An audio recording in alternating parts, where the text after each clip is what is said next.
Fire in the hole!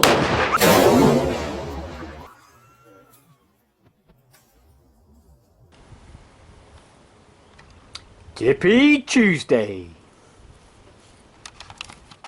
Okay, so today what we're going to do in today's video, we're going to be turning this basic wire saw you get in most survival kits into a fairly usable bush saw or bow saw on itself. But to do this, you do need really to find a green tree, preferably one with lots of decent offshoots coming off from the branch, and then you're going to need to cut it up. So the first thing, before you actually do it, you're going to need to use the wire saw first, or a knife or something, or an axe to take the limb off the tree. I've only got the wire saw with me today, so I've already found this tree already. What I've done, I've measured from the base where I'm going to put my first ring and sort of here. So I'm going to go for this one over there, which is longer than the actual tree. So because it's green, so when I bend it, hopefully I can be able to put that over the end, and it'll give me that little bow shape of which we're looking for in trying to cut the tree. So let's just take off.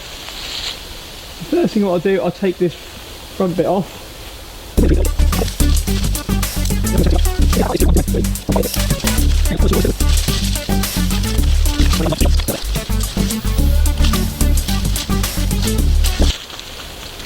That's the first bit. Now we need to cut the second bit. The second bit should be a bit easier because it's a lot further down.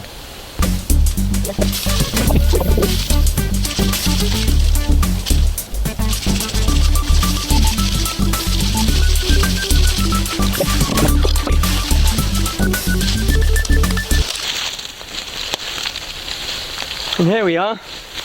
We've now got our first part of the bow saw. What I need to do now is just take all these limbs off, and hopefully, well, bar this one here, so I need to cut this one. I'm going to cut this, probably I'll just do it with my knife. It's a bit easier, isn't it?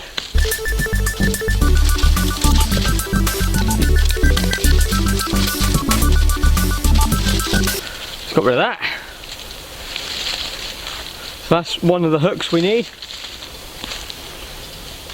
So we're just cleaning this branch, cleaning this tree off.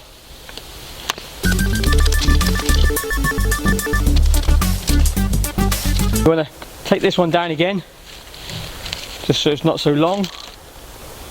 So just shave some of that off. It's not the prettiest thing in the world, but if you only got a small knife and a wire, and on those little cheap wire saws, that's all you can really do, isn't it? Right, so I've now got my stick. Let's put this away. So I've now got my stick with my two wires. Hopefully there's some bend inside this where I can now string this up. So over the fat end, I'm going to put one of the loops. And now what we're going to try and do is bend this to try to hook that onto the end of there. Will give us some sort of bow.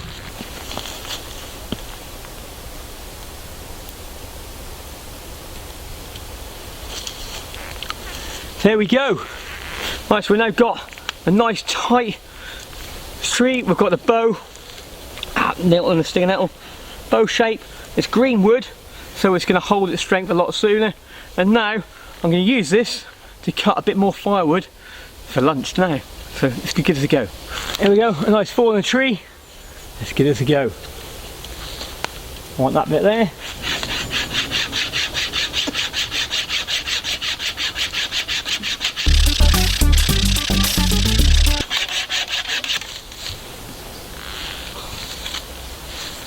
Look at that. That's proper good. Yeah. New respect to the wire saw. Right, I'm just going to see what the saw feels like in one of those leg vices. So it works quite well on my Laplander. So let's see if I can actually get a decent bit of wood cut off like this.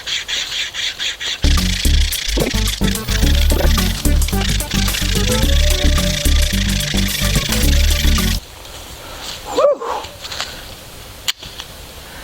And it did it. People always think about when you're sawing, yeah, especially for wood. If you only do it for fire, you don't need to saw all the way through. Just saw until you can snap it. There's no need to waste your energy. I'm sort of coming off, getting a bit worn out. I looked at it and thought, oh, I can snap that and get it off, but this is working really, really well. So if you do have one of those little wire saws in your kit, try not to wrap it around the tree like we always do.